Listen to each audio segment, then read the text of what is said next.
Only downside to reusing the SRAM, well, there's a couple downsides, but the main downside is if any of these SRAM chips are bad, it's probably pretty unlikely I can find one easily anymore. If you go out on eBay, you might find some, but again, you have no idea if they're good, bad, or other, so you might just be replacing one bad chip with another one. I think that's the main overview for this guy.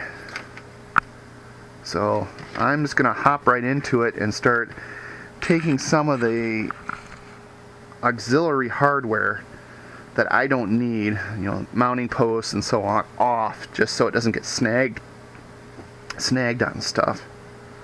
And then we'll start digging into the LED drivers and so forth to try and make a simple schematic of what's here and then break down what I need and what I don't.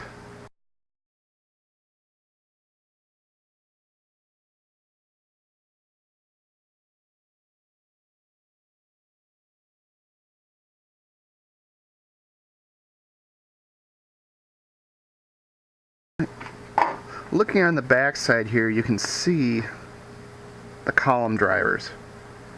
So this trace here hits all the LEDs in this row and then comes up into this transistor circuit on the top.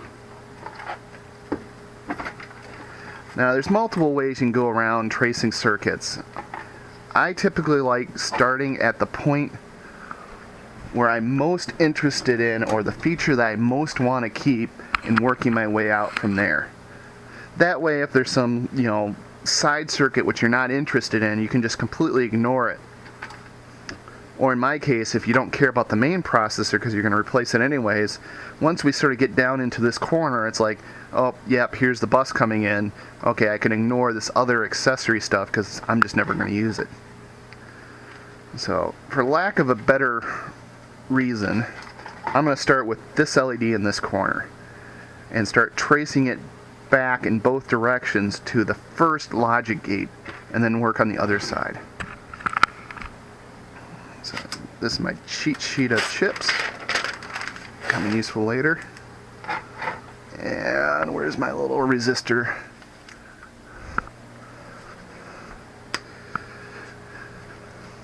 Okay, so we start on the back here.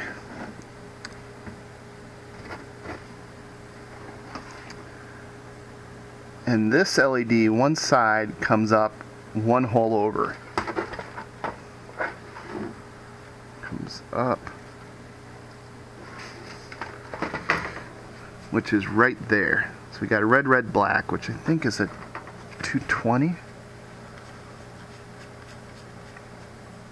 Yep, 220 ohms. So, where's the flat? There's the flat on the LED. So I'm going to assume that that's the minus side of the LED. So let's just draw it like this.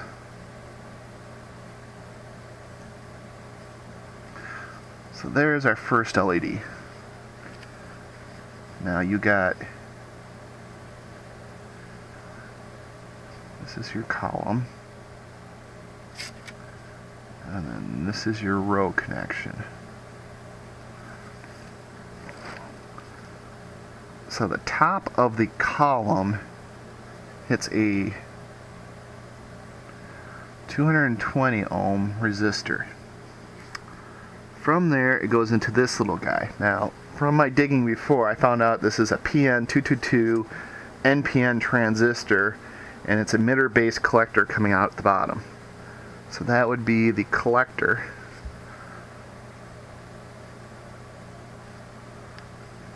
Right, yep, collector.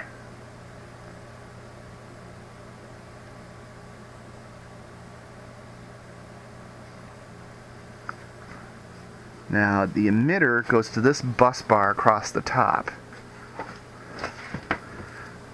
Based on color and some other tracing I've done through the card, that is more than likely ground. It runs all over the card, and somewhere around here I found a cap connected to it that just, minus side went to it. And also, from the way the circuit's running so far, you got the minus side of the LED through a resistor through this FET. So that's even more convincing evidence that that is ground of the LED frame. Now the base, we have a brown, orange, red. That's brown. Yeah, it looks brownish. So that'd be brown 1.3K. Brown, orange, red. Yep, 1.3K.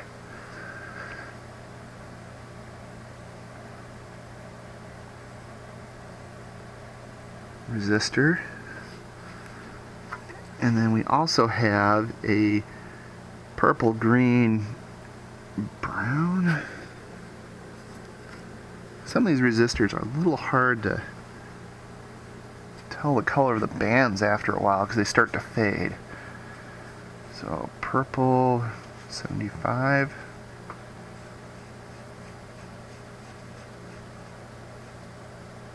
$750 ohms. And that hooks into this trace here, which thankfully is marked plus LED. So pretty obvious what that is. So there's a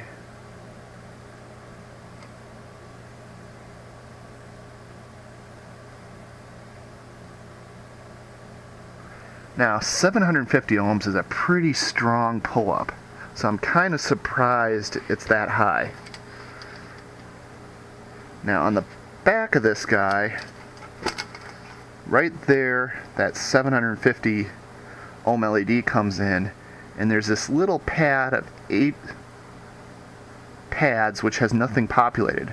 I'm pretty sure that was a test point for when they originally built this. They could set it on a fixture and run through all the LEDs and verify that these driver circuits were working without activating any of the logic on the bottom half of this card. Now the other place that goes is it scoots right along the back side of these LEDs here, and then comes out one end from the bottom row of this chip right there. Okay. So that's a 273 octal D latch, and it's coming in pin 2. So 273 pin 2. Now I know for this pin 1 and pin 11, 1 is enable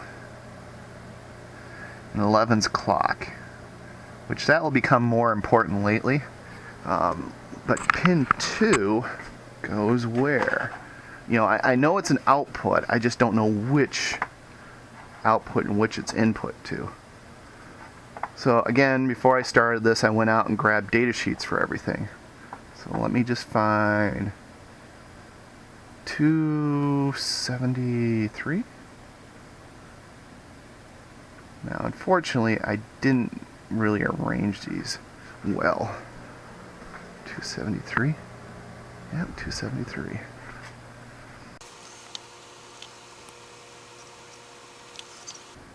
$74 LS 273. LS parts typically run to up to about 30 megahertz, so it is a faster part, but it's not super fast as compared to today's modern day electronics. But that does mean that we can scan data into these latches very quickly and then flip over and turn on a row for the persistence of vision. So hopefully you can scan the data into all the latches at once fast enough that it doesn't make the sign flicker. So pin 2 is output Q1 and input is D1, so pin 3.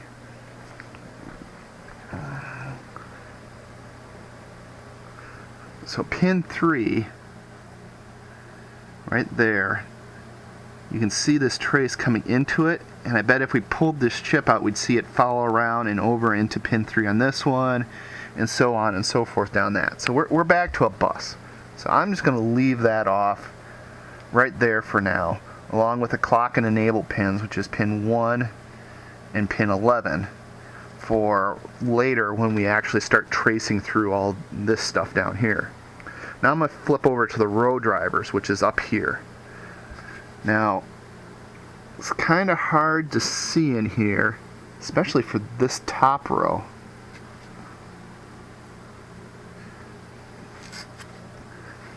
But in this row here, you can see there's the trace going from LED to LED to LED.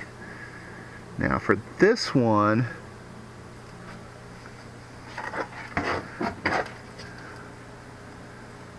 it's very difficult to see where the connection is.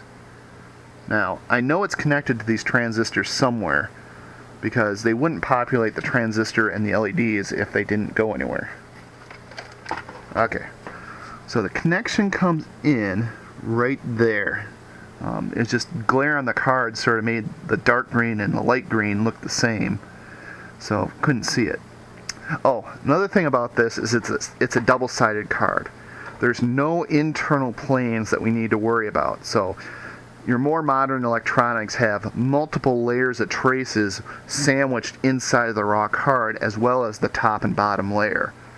So once you get into that multi-layer construction, you can't do this by hand trace just with your eyes type of stuff anymore. You'd have to basically probe each end and then go around the card and find out where it went. We'll have to do some of that later when we start getting into the control and enable lines and trying to figure out which chip they go back to, but we'll discuss that when we get there.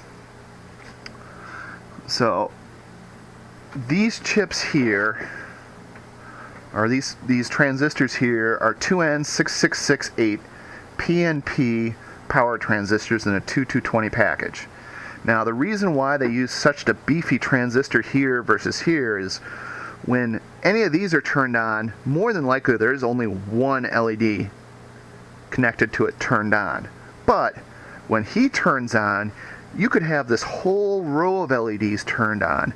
So you got, however many LEDs long times the LED current, which is typically around 20 to 50 milliamps, going through this one transistor. So they needed a bigger device with better heat dissipation capabilities. Now, I just said that these LEDs are somewhere between 20 and 50 milliamps. And most of you that played with LEDs are sort of going, 5mm LEDs typically max out around 20 milliamps. And for the older LEDs, it was more around 10.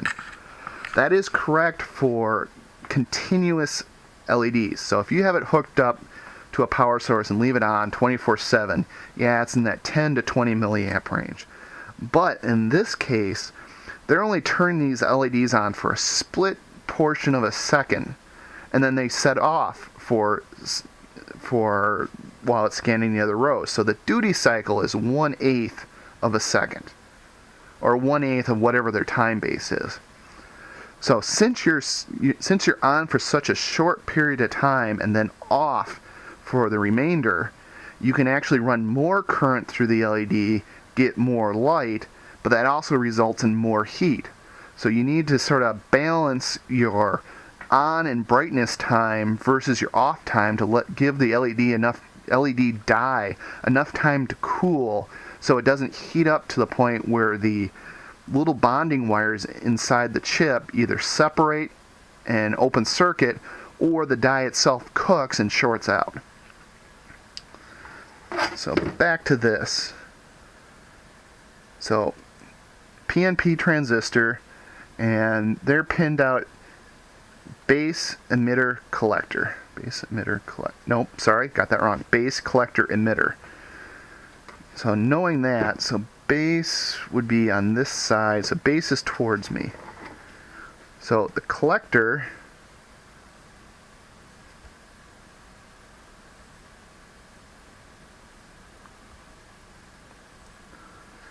so the LEDs go directly into the collector, and the emitter is directly tied to plus LED. So there is no series current limiting resistor in this path, which makes a lot of sense because you actually have multiple LEDs here off this row connection that all could be on at once. Where the column connection, they only have one LED on even though there's 8 connected to it at any one time. So therefore you can put your current limiting resistor in line with the column driver. Now the base of the transistor is connected to 2 separate resistors. Now that looks to be a red, purple, red, but that second red band looks slightly orange. So I'm going to see if I get lucky and can get a useful reading off of it. Problem with doing resistance measurements with resistors on card is everything else around it is going to make the value shift, because you're not only measuring the value of the resistor, but you're also measuring all the parallel circuits with it. So in this case I'm getting 0.571, which is nowhere close to what it should be, so it was a moot point. So I'm going to go with, so it should be a 272, so 2.7K. Sounds reasonable for a base drive pull-up. So, and again, that goes to plus LED, 2.7K. Then we have a second resistor which looks to be brown, red, brown, so it'd be a 120.